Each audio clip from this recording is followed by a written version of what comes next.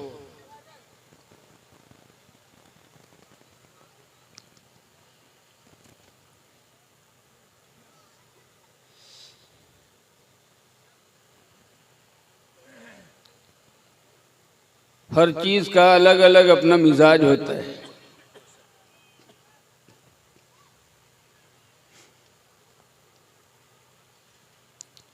और उसको उसके मिजाज और उसके तकाजे के मुताबिक अपनाया जाए तो फायदा होगा, वरना बिल्कुल नहीं होगा।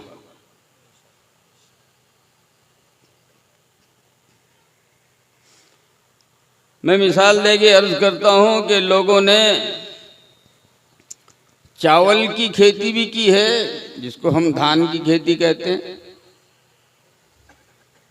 और गेहूं की खेती भी की है। पौधे दोनों के तकरीबन बराबर होते हैं, लेकिन मिजाज में जमीन और आसमान का फर्क है।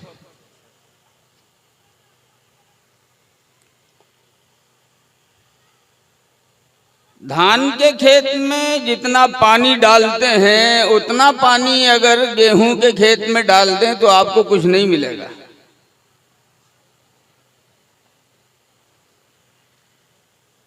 और गेहूं के खेत में जितनी नमी रहनी चाहिए उतनी ही सी नमी अगर आप चावल के खेत में रहने दें तो भी आपको कुछ नहीं मिलेगा।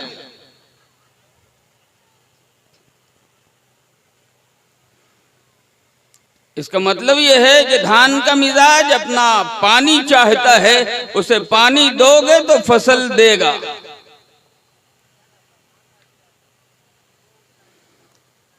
और गेहूं का अपना मिजाज है, नमी का सिर्फ थोड़ी नमी रहनी चाहिए, उतनी नमी अगर खेत को दोगे तो खेत गेहूं की फसल देगा, वरना नहीं देगा। बात अगर समझ में आ रही है तो मैं बहुत खुल के साफ तरीके से अर्ज करता हूं कि कुछ लोग जलसे में अल्लाह उसके रसूल की बात सुनने आते हैं, कुछ लोग जलसे का तमाशा देखने आते हैं। जो लोग सुनने आते हैं उन्हें तो कुछ मिल जाएगा, जो सिर्फ तमाशा देखने आते हैं उन्हें कुछ नहीं मिलेगा।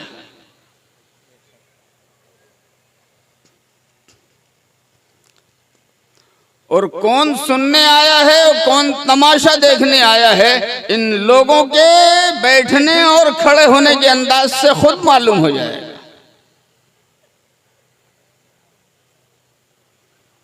मैं अर्ज करता हूं, तमाशा देखने जाओ, खड़े खड़े देखो कोई हरज की बात नहीं है, लेट के देखो कोई हरज की बात नहीं है, टेक लगा के देखो कोई हरज की बात नहीं है।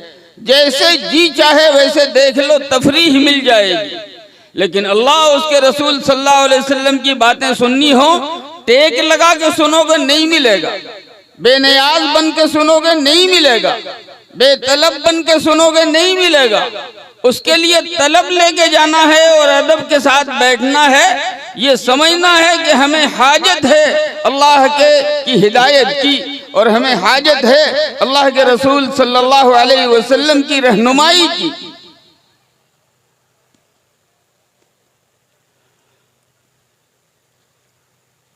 बाकी जुबान से सिर्फ मोहम्मदुर रसूलुल्लाह सल्लल्लाहु अलैहि वसल्लम का कलमा पढ़ने से मसला हल नहीं होगा।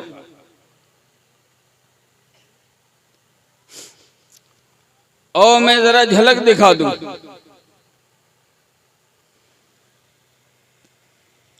हमने अगर कलमा पढ़ा है तो कोई बड़ी बात नहीं है, ये तो मोहम्मदुर रसूलुल्लाह सल्लल्लाहु अलैहि वसल्लम की अजमत है,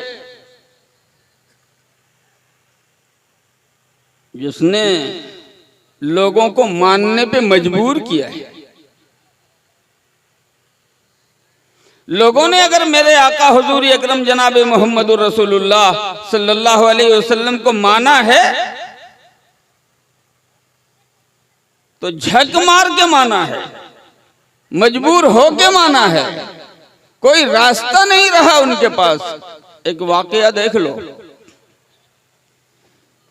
बदर की लड़ाई सबसे पहली लड़ाई है। 1000 दुश्मनों ने 450 मील का सफर तय करके मदीने पे चढ़ाई की है पूरी तैयारी के साथ, और ये सोच के आए हैं कि मिटा देंगे।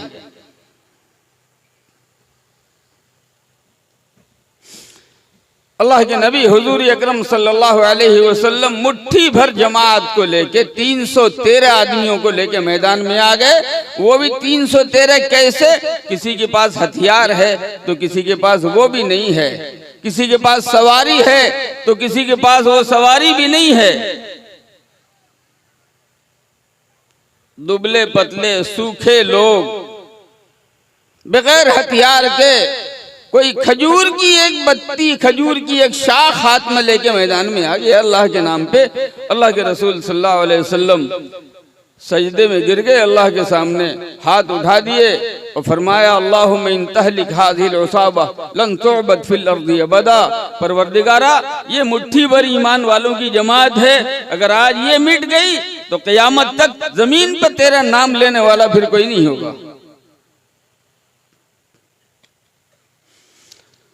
और अल्लाह ने जो मदद भेजी,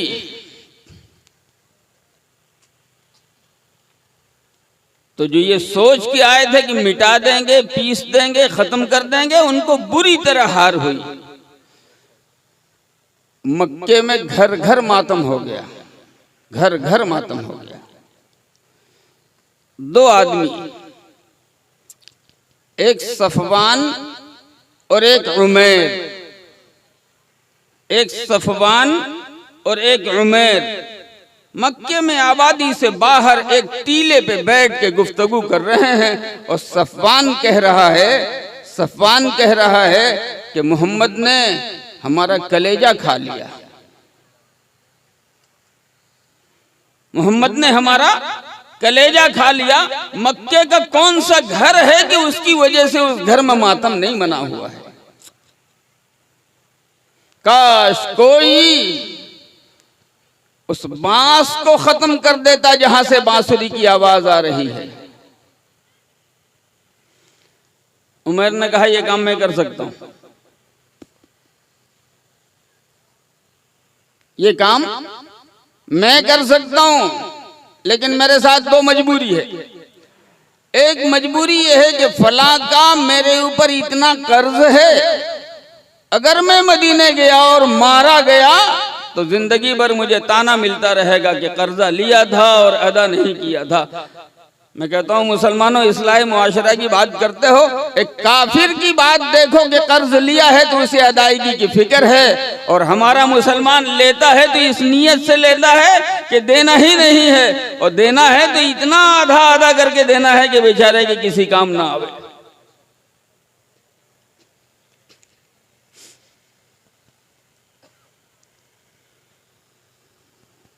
दूसरी बात उसने कही, मेरे बाल बच्चे हैं, मेरा कुछ हो गया मेरे साथ तो इन बेचारों का, मेरी बीवी को देखने वाला कोई नहीं होगा, मेरा बच्चा यतीम हो जाएगा तो उसकी खबरगिरी करने वाला, उसे भी देखने वाला कोई नहीं होगा।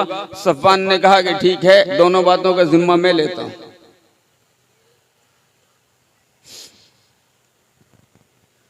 दोनों बातों का जिम्मा मैं लेता हूं, तुम्हारा कर्ज भी मैं अदा करूंगा, और तुम्हारे साथ कुछ हो गया तो तुम्हारी बीवी बच्चों की निगहदाश्त, उसकी देखभाल, उसकी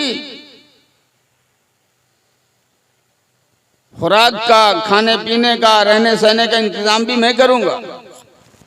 उमर ने कहा कि चलो मुझे तसल्ली हो गई। एक बात यहां से और मालूम है, वो काफिर थे, ईमान में नहीं थे, ईमान के दुश्मन थे, अल्लाह के रसूल सल्लल्लाहु अलैहि वसल्लम के जानी दुश्मन थे। वहां पे बैठ के अल्लाह के रसूल सल्लल्लाहु अलैहि वसल्लम की मौत का, उनको कत्ल करने का प्लान बना रहे थे, लेकिन जुबान के इतने पक्के कि एक ने कह दिया कि मैंने जिम्मा ले लिया तो दूसरे को यकीन हो गया। आज मुसलमान कोई वादा किसी से कर ले तो अपने अमल से उसने अपने को इतना कच्चा और कमजोर बना दिया है कि खुद मुसलमान के वादे पे यकीन करने को तैयार नहीं होता, दूसरा कौन करेगा। लोग समझते हैं कि वादा करना बहुत मामूली सी चीज है। अल्लाह के रसूल सल्लल्लाहु अलैहि वसल्लम इरशाद फरमाते हैं, खिसालुल मुनाफिक सलास, मुनाफिक की 3 पहचान है, और उनमें से एक ये है कि इज़ा आहद गादर, वादा करे तो फिर पूरा ना करे, ये मुनाफिक की पहचान है। मैं अर्ज करता हूं अपने भाइयों से, अपने दोस्तों से, अपने अजीजों से, वादा हरगिज मत किया करो। वादा करने से पहले 1000 मर्तबा सोचो, लेकिन जब वादा कर लिया तो उसके बाद सोचने की गुंजाइश बंद।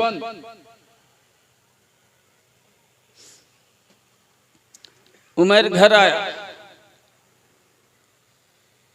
अपनी तलवार निकाली और जहर का पानी तैयार किया, और अपनी तलवार पर जहर का पानी चढ़ाया कि अगर वार ओछा पड़ जाए तो कम से कम जख्म की वजह से जो है वो जहर जो अंदर जिस्म में जाए उसी से मसला हल हो जाए। और तैयार करके फिर वहां मक्के से चला, मदीने पहुंचा। मुलाकात हो गई है तो सैयदना उमर इब्न खत्ताब रजी अल्लाह तआला अन्हु से। हजरत उमर ने गर्दन पे हाथ रखी और कहा, ओ दुश्मन खुदा, तू मदीने में क्यों दिखाई दे रहा है। और गर्दन पे हाथ रख के अल्लाह के रसूल सल्लल्लाहु अलैहि वसल्लम की खिदमत में हाजिर हुए। कहा, या रसूलुल्लाह सल्लल्लाहु अलैहि वसल्लम, ये अल्लाह का, अल्लाह के रसूल का, अल्लाह के दीन का दुश्मन ये मदीने आया है, इरादे सही नहीं मालूम होते, मुझे इजाजत दीजिए कि मैं उसकी गर्दन उसके जिस्म से इलाहदा कर दूं। अल्लाह के रसूल सल्लल्लाहु अलैहि वसल्लम मुस्कुराए, उमर से कहा, उमर मेहमान है, आया हुआ है, और खामखा तुमने शक करना शुरू कर दिया, छोड़ दो उसकी गर्दन, छोड़ो।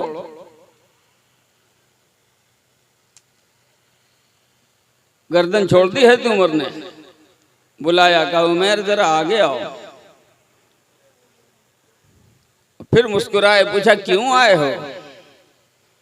तो उनका, मोहम्मद आपको मालूम है मेरे खानदान के लोग, मेरे रिश्तेदार कैद हो गए हैं बदर की लड़ाई में, उन्हीं को छुड़ाने के लिए आया हूं।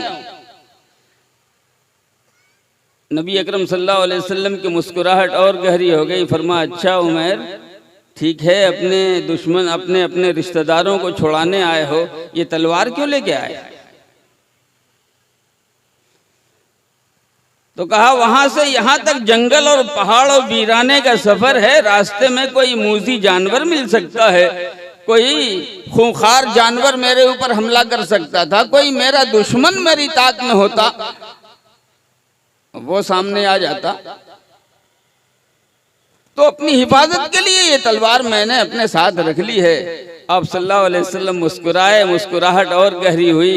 एक जुमला इरशाद फरमाया, उमैर, तुम में और सफ़ान में क्या बात हुई थी? भाई इतना सुनते ही उमैर की खोपड़ी घूम गई कि जिस वक्त बात हो रही है सिवाय सफ़ान के वो मेरे तीसरा कोई है ही नहीं है। न सफ़ान ने किसी को बताया, न मैंने किसी को बताया। 450 किलोमीटर दूर ये मदीने में बैठे हुए हैं, इनको किसने बताया कि मेरे और उमैर के दरमियान, सफ़ान के दरमियान कौन सी गुफ्तगू हुई?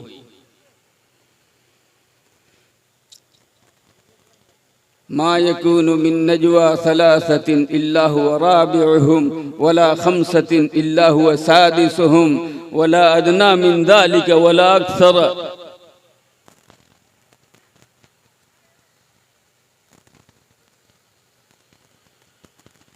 तुम 2 रहोगे, तीसरा खुदा रहेगा, तुम 3 रहोगे, चौथा खुदा रहेगा, तुम 5-6 रहोगे, एक खुदा रहेगा।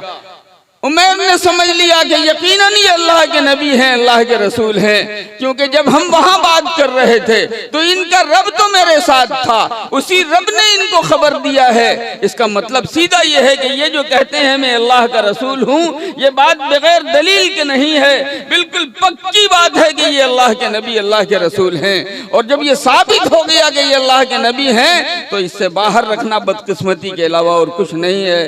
कहा, या रसूलुल्लाह सल्लल्लाहु अलैहि वसल्लम, मैं गवाही देता हूं कि आप अल्लाह के रसूल हैं, मुझे कलमा पढ़ाइए, अशहदु अल्ला इलाहा इल्लल्लाह व अशहदु अन्ना मुहम्मदन अब्दुहु व रसूलुहु।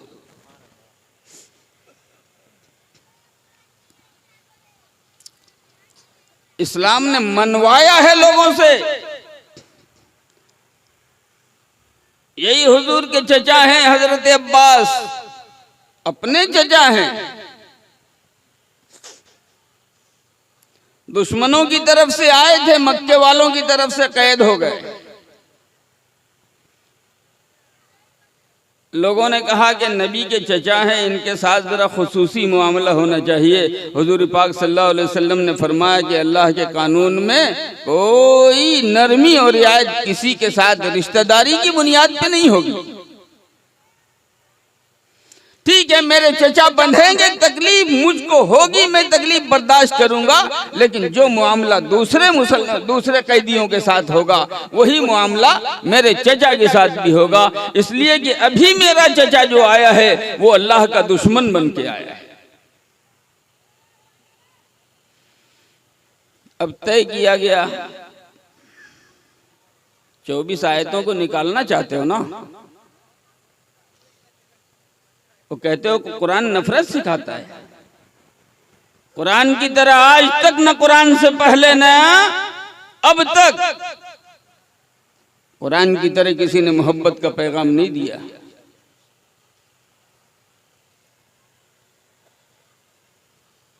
मैं अभी उसकी कुछ झलकियां दिखाऊंगा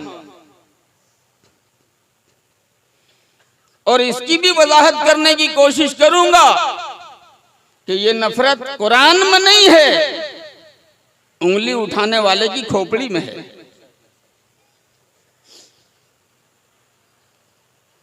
आओ देखो, दुश्मन आए हैं, उस वक्त का कानून ये था कि दुश्मन के साथ अगर वो पकड़े चले जाएं तो जो चाहो सो सलूक करो। चाहते तो सबकी गर्दन उड़ा देते, कोई उंगली उठाने वाला नहीं मिलता, इसलिए कि उस जमाने का कानून ही ऐसा था। लेकिन कहा नहीं, छोड़ दो, कैद कर लो, और उनके लिए इतनी रकम मुकर्रर कर दो, वो इतनी रकम जमा करें और आजाद होके चले जाएं। जिसके पास वो नहीं है और वो पढ़ना लिखना जानते हैं तो 10-10 बच्चों को पढ़ना लिखना सिखा दें और आजाद हो जाएं। और जिसके पास माल भी नहीं है और इल्म भी नहीं है, उनको यूं ही आजाद कर दिया गया। दुनिया की किसी कौम में ये तारीख रवादारी की नहीं मिलेगी आपको।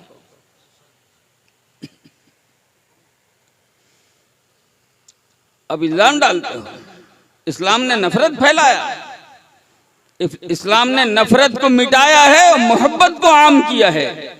इस्लाम ने हमेशा सुलह का पैगाम दिया है और बहुत साफ लफ्जों में कुरानी करीम में फरमाया, जिन आयतों पे तुम उंगली उठा रहे हो उसी आयत के बाद जो दूसरी आयत उसको क्लियर करती है, वो आयत तुम्हें दिखाई नहीं देती, इसलिए कि तुम्हारी निगाहों पे तासुब का चश्मा चढ़ा हुआ है। वइन जनहू लिस्सल्मी फजलह लहा, अगर वो उधर से कंप्रोमाइज करना चाहें तो फिर उनसे लड़ाई की कोई जरूरत नहीं है, आप उनसे कंप्रोमाइज कीजिए। वो अगर झुकते हैं तो आप भी झुक जाइए। मुसलमान ताकतवर थे, चाहते तो बदला ले सकते थे, इसलिए कि मुसलमानों को सताया गया था, मुसलमानों को भगाया गया था, मुसलमानों को लूटा गया था। जितनी किस्म की तकलीफ दी जा सकती है वो सारी तकलीफ जो है मुसलमानों को दी गई थी। चटाइयों में लपेट लपेट के धुआं दिया गया था, जलते हुए पत्थर की चट्टानों पर रस्सी बांध के घसीटा गया था, कोयले सुलगाए गए थे, उनके ऊपर लिटाया गया था और सीने के ऊपर भारी पत्थर रख दिया गया था कि हरकत न कर सके। और जब इनका गलबा हुआ तो ये तो कुछ भी कर सकते थे, कुछ भी कर सकते थे, लेकिन अल्लाह ने हुक्म दिया, वइन जनहू लिस्सल्मी फजनह लहा व तवक्कल अल्लाह, अल्लाह पे भरोसा करो। अगर वो झुक रहे हैं तो तुम भी झुक जाओ, तुम भी झुक जाओ। और देखो बुखारी की एक रिवायत देखो, फतेह मक्का का मौका है और हजरत साद इब्न उबादा रजी अल्लाह ताला अन्हु के हाथों में झंडा है, फातिहाना दाखिल हो रहे हैं मक्के में। कोई हिम्मत नहीं है किसी की कि वो सामने आ जाए, सारे लोग दबक गए, सारे लोग दबक गए। हजरत साद इब्न उबादा ने जब देखा आज कोई मुकाबला करने वाला नहीं है, तो एक जुमला उनकी जुबान से निकला, अल यौम यौमुल मलहमा, आज तो बूटी बूटी उड़ाने का दिन है, पूरा पूरा बदला लिया जाएगा पिछले जमाने का। नबी अकरम सल्लल्लाहु अलैहि वसल्लम की खिदमत में अबू सुफियान गए, उस वक्त तक ईमान नहीं लाए थे। नबी अकरम सल्लल्लाहु अलैहि वसल्लम की खिदमत में हाजिर हुए, कहा मोहम्मद सल्लल्लाहु अलैहि वसल्लम आपको पता नहीं है कि साद ने क्या कहा? हुजूर पाक सल्लल्लाहु अलैहि वसल्लम ने पूछा क्या कहा? का ये कहा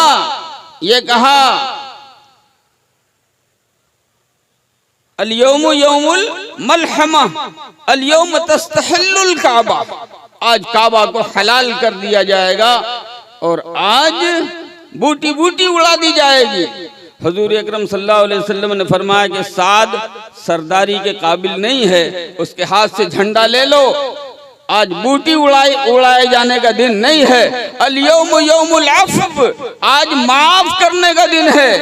अल यौम यौमुल मरहमा, आज मेहरबानी करने का दिन है। फरमा अल यौम तुक्सल काबा, आज काबे पर गिलाफ चढ़ाया जाएगा। मैं अर्ज करता हूँ कि जिस नबी का ये किरदार हो, जिस नबी का ये तरीका हो, जिस नबी का ये तर्ज अमल हो, उस पर उतारी गई किताब के बारे में तुम कहते हो कि वो नफरत की तालीम देती है। नफरत वहाँ नहीं है, नफरत तुम्हारी खोपड़ी में है। और जिन आयतों पे तुमने उंगली रखी है, मैं दावे के साथ कहता हूँ कि उन आयतों का मतलब तुमने समझा नहीं है, और अगर समझा है तो लोगों को धोखा दे रहे हो।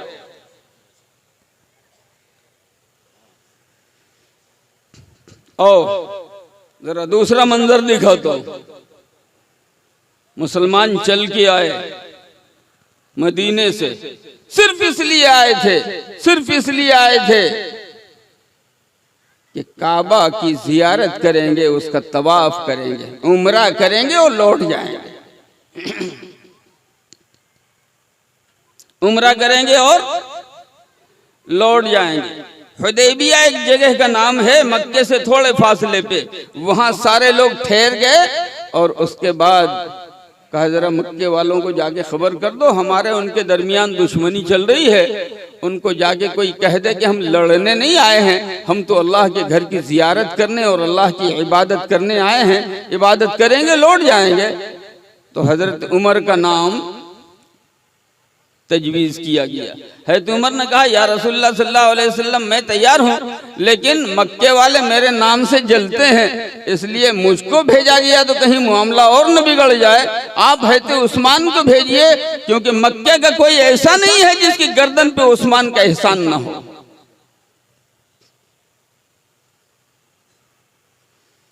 हज़रत उस्मान को भेज दिया गया। अफवाह उड़ा दी गई थोड़े दिन के बाद, कहते उस्मान को तो मक्के वालों ने शहीद कर डाला।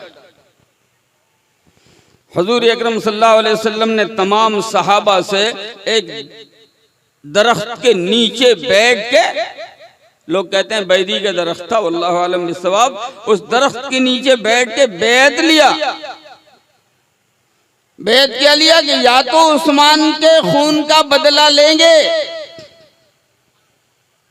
और या नहीं तो अपनी जान दे देंगे, भाग के जिंदा कोई जाएगा नहीं। मैं इख्तिलाफी बात नहीं करता, लेकिन जी चाहता कि यहां से एक नुक्ता निकलता है, मैं अर्ज कर दूं। जो लोग अल्लाह के नबी हुजूर अकरम सल्लल्लाहु अलैहि वसल्लम को आलिमुल गैब तस्लीम करते हैं, मैं कहता हूं हजरत उस्मान के खून का बदला लेने के लिए हुजूर बैत कर रहे हैं। हुजूर को पता नहीं कि उस्मान तो जिंदा है।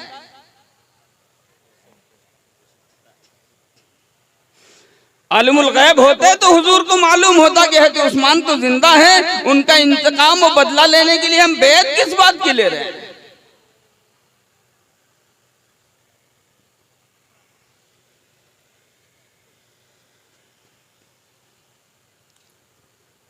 बैत हो गई और अल्लाह ताला ने ऊपर से मुहर लगा दी कि जिन जिन लोगों ने आपके हाथ पे बैत की है, अल्लाह ताला उन तमाम लोगों से राजी हो गया।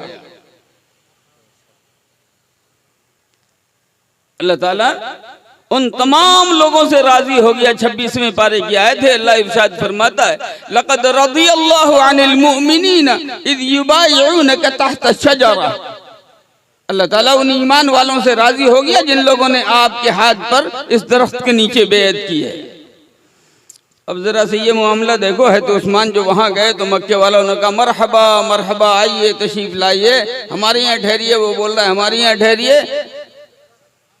खैर एक जगह ठहर गए। अब लोगों ने देखा कि हजरत उस्मान रजी अल्लाह ताला अन्हु का इस्लाह मुआशरा वालों जरा सुनो गौर से। हजरत उस्मान रजी अल्लाह ताला अन्हु का जो कपड़ा था वो आधी पिंडली तक था, यहां तक। उस जमाने में अरबों का फैशन ये था कि जो जितना बड़ा आदमी उतना ही कपड़ा लटका के पहने। जो जितना बड़ा आदमी उतना ही कपड़ा लटका के पहने। तो जिसके यहाँ ठहरे थे उसने कहा उस्मान ये तुम यहाँ तक पहने हुए हो आधी पिंडली तक, और तुम जाओगे कल सरदारों से बात करने के लिए तो सरदार तुम्हारे बारे में सोचेंगे क्या? इसलिए जैसे यहाँ के लोग पहनते हैं पूरा लटका के पहनो ना। है तो उस्मान रजी अल्लाह ताला अन्हु ने इरशाद फरमाया खुदा की कसम मैंने अपने महबूब नबी हुजूर अकरम सल्लल्लाहु अलैहि वसल्लम को जहाँ तक पहनते हुए देखा है उससे आगे मैं नहीं बढ़ा सकता। मैं अपना कपड़ा नीचे लटका नहीं सकता। अपने पैंट से जूते पे पालिश करने वाले दोस्तों,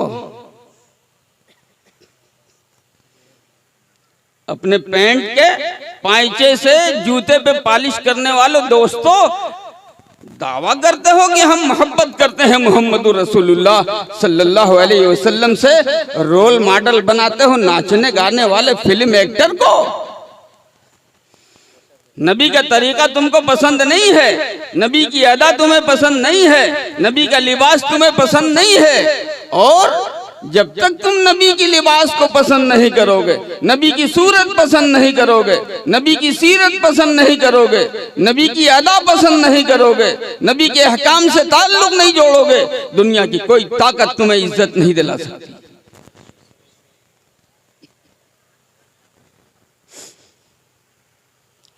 बहुत बहुत लोग करेंगे, किसी को नमाज की आदत हो ना तो मस्जिद जाएंगे तो फिर उठाने लग जाएंगे, और उसके बाद फिर मस्जिद से बाहर आएंगे तो फिर यहीं, यानी मस्जिद में जितनी देर रहें उतनी देर तो जन्नत वाले माहौल में रहें, बाहर आए तो जहन्नमी बनने की पूरी तैयारी कर लें।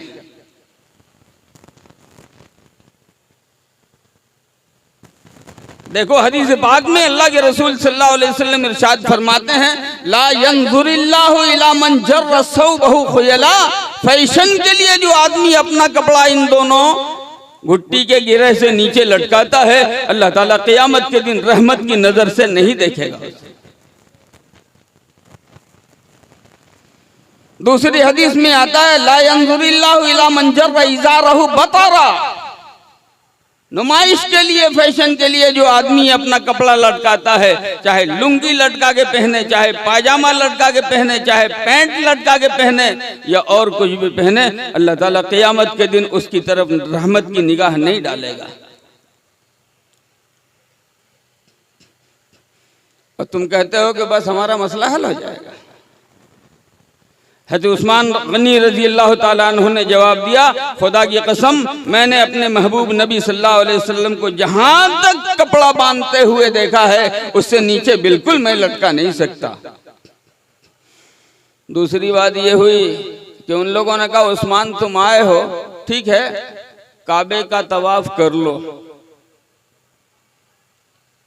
काबे का तवाफ कर लो। है तो उस्मान ने कहा ये मुझसे नहीं होगा, ये मुझसे नहीं होगा। और फिर बातचीत कर कर, अभी असल बात तो मुझे आगे करनी है, बातचीत करके जब लौटे तो यहाँ सहाबे किराम में फिर खबर फैल गई कि उस्मान ने तो तवाफ कर लिया, उस्मान ने तो तवाफ कर लिया। जब हज़रत सईदना उस्मान गनी रज़ी अल्लाह ताला अन्हु तशरीफ ले आए तो अल्लाह के रसूल सल्लल्लाहु अलैहि वसल्लम ने पूछा, हल तुफ्ता, उस्मान क्या आपने तवाफ कर लिया? हल तुफ्ता, उस्मान क्या आपने तवाफ कर लिया? एक जवाब सुनो मेरे दोस्तों, मेरे बुजुर्गों, आप कहते हो कि हम दीवाने हैं मोहम्मद रसूलुल्लाह के सिर्फ जुबान से, और करने के मामले में जमा गायब। जवाब दिया सईदना उस्मान गनी रज़ी अल्लाह ताला अन्हु ने, कैफा अतूफु व रसूलुल्लाह सल्लल्लाहु अलैहि वसल्लम लम यतूफ, मेरे आका मेरे सरकार जनाब मोहम्मदुर रसूलुल्लाह सल्लल्लाहु अलैहि वसल्लम ने अभी तवाफ नहीं किया है, तो उस्मान अकेले कैसे तवाफ कर लेगा? कैफा अतूफ व रसूलुल्लाह सल्लल्लाहु अलैहि वसल्लम लम यतूफ, मेरे आका नबी अकरम सल्लल्लाहु अलैहि वसल्लम ने तवाफ नहीं किया तो उस्मान कैसे तवाफ कर लेगा? मैं कहता हूँ नबी की अदा पर मरने वाले और नबी की अदा को जिंदगी में दाखिल करने वाले बन जाओ। अल्लाह ताला ने पूरी दुनिया को तुम्हारा गुलाम नहीं बना दिया तो मेरा नाम बदल देना।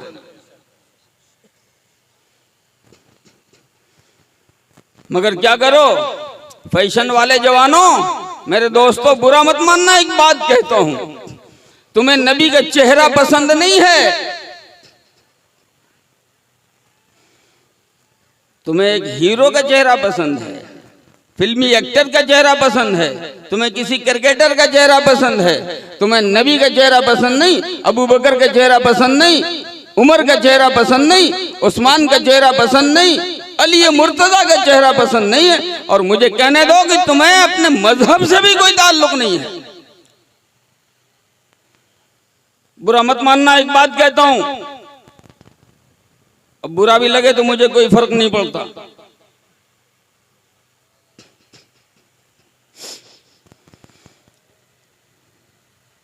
हमारे गैर मुस्लिम भाइयों में एक फिरका है जैनी। गैर मुस्लिम भाइयों में एक फिरका है जैनी, जैन धर्म से ताल्लुक रखते हैं। उनके जो धर्म गुरु होते हैं वो रोड पर मादरजाद नंगे चलते हैं, एक चेथड़ा नहीं होता उनके बदन पर।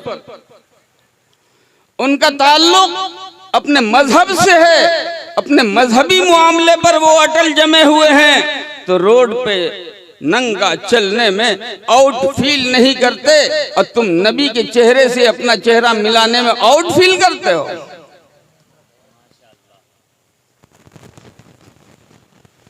उन्हें रोड पर नंगे चलते हुए शर्म नहीं आती है। तुम अपने चेहरे को नबी के चेहरे से मिलाते हुए तुम्हें शर्म आती है। और जब इतनी दूरी तुमने बना ली है अपने नबी से, और चाहो कि अल्लाह ताला तुम्हारा मसला हल कर दे, आसान कर दे, किसी का उधार खा लिया है अल्लाह ने। इस्लाही मुआशरा बोलने से नहीं होगा, एक एक को तैयार करना होगा कि या तो मोहब्बत का झूठा दावा छोड़ो, और मोहब्बत कर रहे हो तो उसका सबूत पेश करो।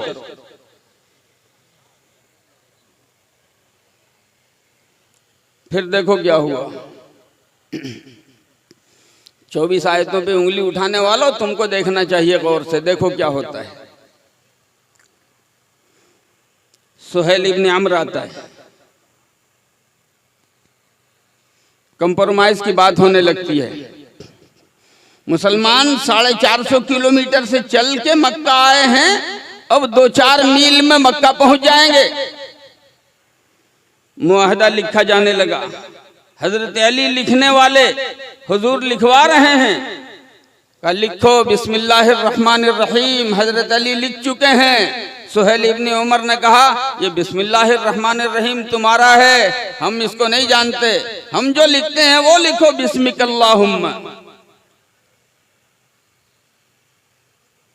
हुजूर पाक सल्लल्लाहु अलैहि वसल्लम ने फरमाया अली काट दो, जैसा वो कह रहे हैं वैसे लिख लो। नोट करना पॉइंट को, काट दिया है अली ने। फिर लिखवाया ये मुआहदा हो रहा है मक्के के सरदारों, कुरैश वालों और मोहम्मदुर रसूलुल्लाह के दरमियान। सुहेल इब्न अम्र ने कहा कि अगर मोहम्मद को हम रसूलुल्लाह मान लें तो झगड़ा ही खत्म हो जाए। मोहम्मदुर रसूलुल्लाह हम मानते नहीं, मोहम्मद इब्न अब्दुल्लाह लिखो। अच्छा, हजरत अली मोहम्मदुर रसूलुल्लाह लिख चुके हैं। हुजूर ने फरमाया अली जैसा कह रहे हैं वैसे ही सुन लो, जैसे पहले बिस्मिल्लाहिर्रहमानिर्रहीम इनके कहने पे काटा था, वैसे ही अब रसूलुल्लाह को भी इसके कहने पे काट दो। मोहम्मद इब्न अब्दुल्लाह लिखो। हजरत अली का कलम चल नहीं रहा है कि रसूलुल्लाह लिखा जा चुका है, अब अपने हाथों से उसे कैसे काटें। रिवायत बताती है अल्लाह के रसूल सल्लल्लाहु अलैहि वसल्लम बावजूद है कि उम्मी हैं, किसी मकतब में जाके पढ़ना लिखना किसी उस्ताद से सीखा नहीं है, हरूफ पहचानते नहीं हैं, लेकिन हज़रत अली के हाथ से वो दस्तावेज ली है और लेकर रसूलुल्लाह अपने हाथों से काट दिया। ये मौजज़ा है मेरे नबी सल्लल्लाहु अलैहि वसल्लम।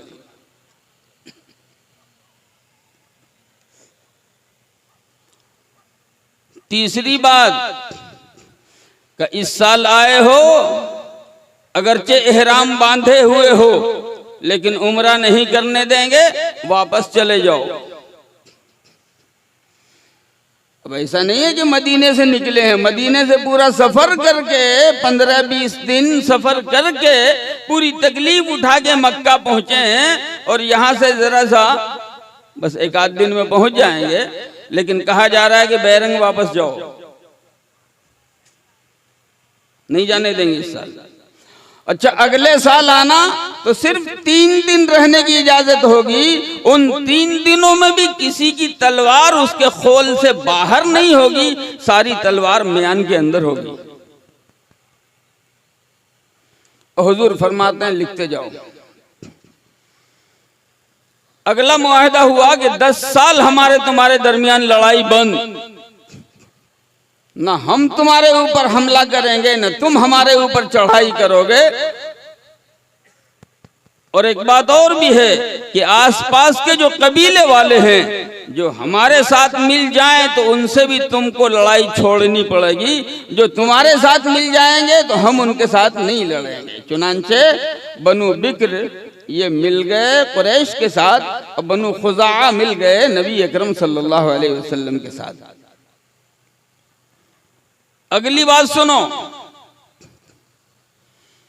हमारा कोई आदमी अगर मुसलमान होकर के मदीने जाएगा तो तुमको उसको वापस कर देना पड़ेगा, लेकिन अगर तुम्हारा आदमी तुमसे कट के मक्के आएगा तो हम उसे वापस नहीं करेंगे। सहाबे किराम के चेहरे गर्म हो गए, या रसूलुल्लाह सल्लल्लाहु अलैहि वसल्लम इतना गिर के सुलह करेंगे, इतना गिर के कंप्रोमाइज करेंगे? नहीं, हम बिल्कुल नहीं मानेंगे। और अल्लाह के रसूल सल्लल्लाहु अलैहि वसल्लम फरमा रहे हैं कि मान लो भाई, मान लो। अब जब अल्लाह के रसूल सल्लल्लाहु अलैहि वसल्लम ने फरमा दिया कि मान लो, तो अब कौन बोल सकता है? सहाबा को भी मानना पड़ा, सहाबा को भी मानना पड़ा। सारी शर्तें मुकम्मल हो गई, दस्तखत हो गया उसके ऊपर। और जैसे ही दस्तखत हुआ अल्लाह ताला ने आयत नाजिल फरमाई, इन्ना फतहना लका फतहम मुबीना, हमने तुमको खुली हुई फतह अता फरमाई, हमने तुमको खुली हुई फतह अता फरमाई। बाद साहबा ने कह दिया फतुन हाजा, नाक कटा के तो कंप्रोमाइज किया है, नाक कटा के तो मुआहिदा किया है, और आप अल्लाह ताला फरमा रहे हैं फतेह है। कहा हाँ, तुम नहीं जानते हो, अल्लाह जानता है। मैं पूछना चाहता हूँ, सिर्फ एक सवाल करना चाहता हूँ कि जो आदमी नफरत की तालीम देता है वो दुश्मन की तमाम शर्तों को तस्लीम करता है अपनी मर्जी के खिलाफ और झुक के? और कुछ? चलो, दो बात मैं जरा सा उस सिलसिले में भी अर्ज कर दूं और फिर उसके बाद जो कहना होगा कहूंगा, अगर वक्त रहेगा तो, नहीं तो मेरा वक्त तो पूरा हो ही चुका है। उंगली उठाते हैं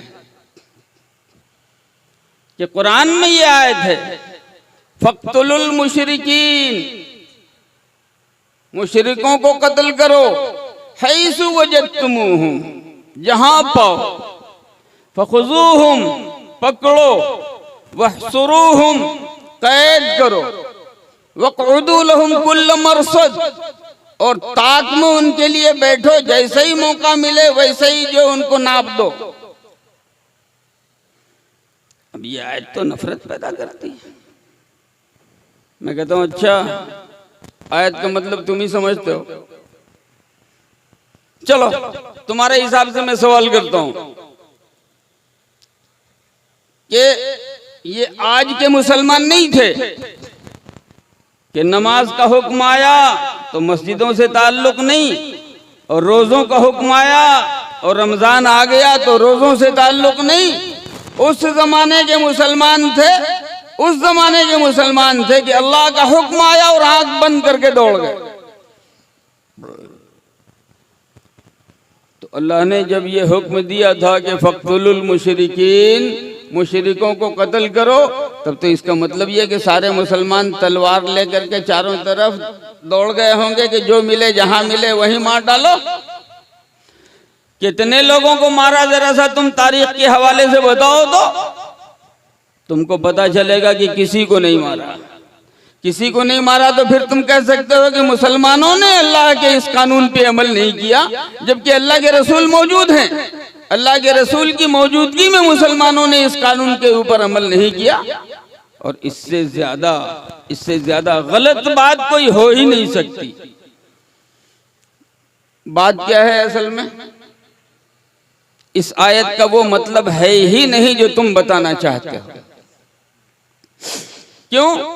इस्लामी हुकूमत का कायदा ये है कि इस्लामी हुकूमत में किसी भी मजहब का मानने वाला अमन चैन के साथ रह सकता है। उसकी जान की हिफाजत की गारंटी होगी, उसके माल की हिफाजत की गारंटी होगी, उसकी आबरू की हिफाजत की गारंटी होगी, और उसके इबादत खानों की हिफाजत की भी गारंटी होगी। दो शक्ल है। एक शक्ल तो ये है कि जिजिया दे और जिम्मी बन के रहे। बाहर का आदमी हो, वो इस्लामी सल्तनत में रहना चाहता है तो जिजिया दे और जिम्मी बन के रहे।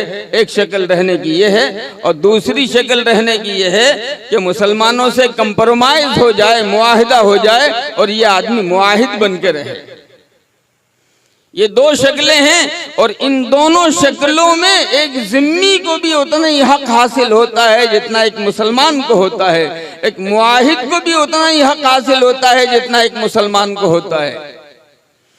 तो अगर जहां पाओ मुशरिकों को और जहां पाओ दूसरे धर्म दूसरे मजहब के लोगों को बस गर्दन उड़ाते चले जाओ, तो फिर उनको अपने यहाँ मुसलमानों जैसा हक दे के रखने वाला कोई कानून तो होना नहीं चाहिए। लेकिन हम देखते हैं कि ऐसी बात बिल्कुल नहीं है। मुसलमानों ने पूरे इंसाफ के साथ सारे लोगों के साथ रवादारी की है।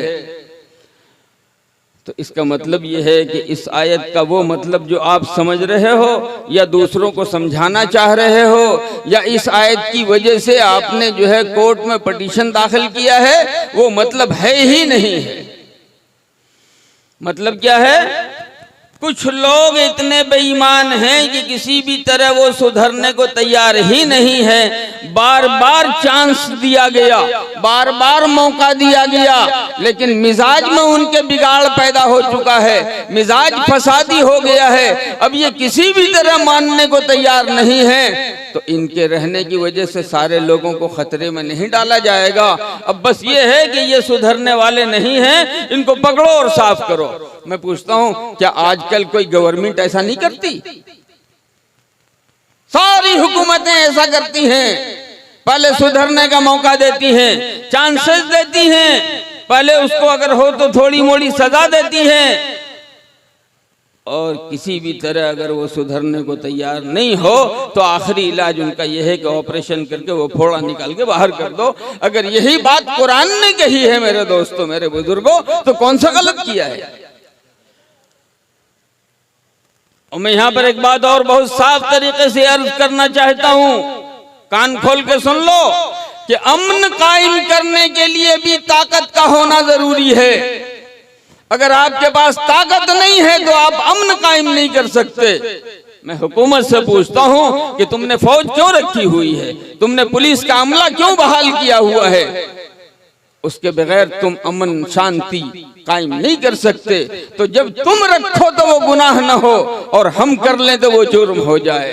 तुम अगर मुजरिम को सजा ना हो, सजा दो तो कोई उंगली उठाने वाला ना हो, और अगर हमारे बारे में कुरान में मुजरिम को सजा देने का कानून आ जाए तो तुम चेमी गोइयां करने लगो, ढोल पीटने लगो। मैं अर्ज करता हूं, इस्लाम ने हर जगह माफ किया है, हर जगह माफ किया है। यही फतेह मक्का है। फतेह मक्का में सारे बड़े बड़े दुश्मन हैं, नबी पाक सल्लल्लाहु अलैहि वसल्लम के सामने खड़े हैं। काबे की कुंजी उठाने वाला, जिसके पास काबे की कुंजी थी, अल्लाह के रसूल सल्लल्लाहु अलैहि वसल्लम ने उनसे कुंजी लेके काबे के अंदर जाना चाहा था इबादत करने के लिए, तो उसने इनकार कर दिया और नहीं जाने दिया।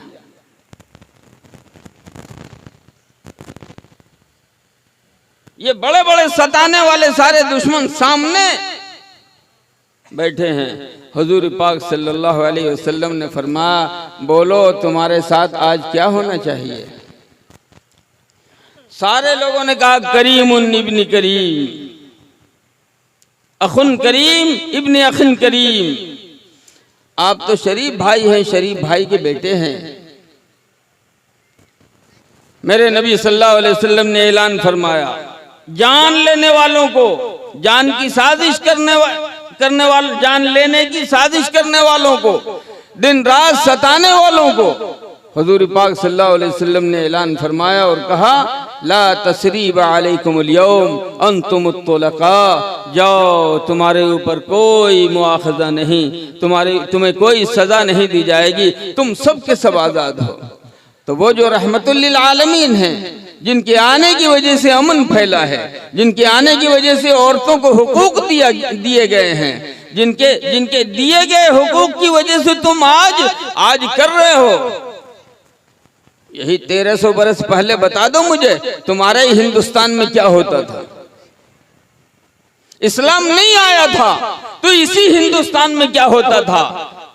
जवान मर्द मर गया है तो उसके साथ साथ जवान औरतों को जिंदा जला दिया जाता था। इस्लाम आया है तो उसने जुल्म से रोका है। इस्लाम आया है तो उसने औरतों को हक दिया है। इस्लाम आया है तो उसने बराबरी का नारा बुलंद किया है। इस्लाम आया है तो उसने कमजोरों पे रहम करना सिखाया है। इस्लाम, ये तो हमारी बेईमानी है, हमारी, हम मुसलमानों की, कलमा पढ़ने वालों की। वरना अगर हम इस्लाम को अपने अंदर उतार लें तो ये हमारे गैर मुस्लिम भाई, यकीन मानो मेरे दोस्तों, मेरे बुजुर्गों, हमारे आगे बिछने को तैयार है।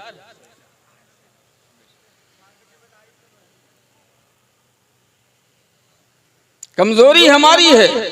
इस्लाह मुआशरा का जलसा करने से बात नहीं बनेगी। मुझे बताओ, मुआशरा कहां है? आसमान पर, हिमालय के दामन में, कोहे काफ में, परिस्तान में? ये है कहां? जरा मुझे बताओ ना, मुआशरा है कहां कि उसकी इस्लाह की जाए? कहीं जंगल में रहता है, कहीं समुंदर में रहता है। अरे भाई, हमारा ही गांव 100 आदमी हैं, 100 आदमी ने तय कर लिया कि हम अच्छे बन के रहेंगे, मुआशरा सुधर गया। 100 आदमी ने तय कर लिया जलसे को तमाशा बनाओ ना, कुरान हदीस खाली सुनते रहेंगे घूम फिर कर, और करना वही है जो कर रहे थे वो अपन करते रहेंगे। मैं कहता हूं मुआशरे की इस्लाह कभी नहीं होगी, कभी नहीं होगी, जब तक आदमी अपने को बदलने का इरादा न कर ले, जब तक आदमी ये न समझे कि ये अल्लाह का हुक्म है। मैं तो कहता हूं ये हमारा समाज इतना गंदा हो गया है, इतना गंदा हो गया है कि आज ये समाज हमारे किसी आदमी को मोहम्मद रसूलुल्लाह सल्लल्लाहु अलैहि वसल्लम की सुन्नत पे ला नहीं सकता, बल्कि उल्टा ये है कि कोई आदमी सही तरीका इख्तियार करना चाहे तो ये हमारा समाज रोकने के लिए खड़ा हो जाता है। और मैं बहुत खुले लफ्जों में कहता हूं, इस गंदे समाज को उठा के संडास में डालने की जरूरत है। हमें ऐसे समाज की कोई जरूरत नहीं है जो समाज हमें नबी के तरीके पे चलने से रोकता हो। अपने को बदलो, अपने को बदलो। आज जहेज की वजह से, आज जहेज की वजह से क्या हो रहा है पता नहीं आपको? पता नहीं हो रहा। सिर्फ इस जहेज के बाब में अगर आप नबी की सुन्नत की पैरवी कर लो तो खुदा की कसम में कहता हूं ये हिंदू भाई तुमको अपना रहनुमा मान लेंगे इस मैदान में।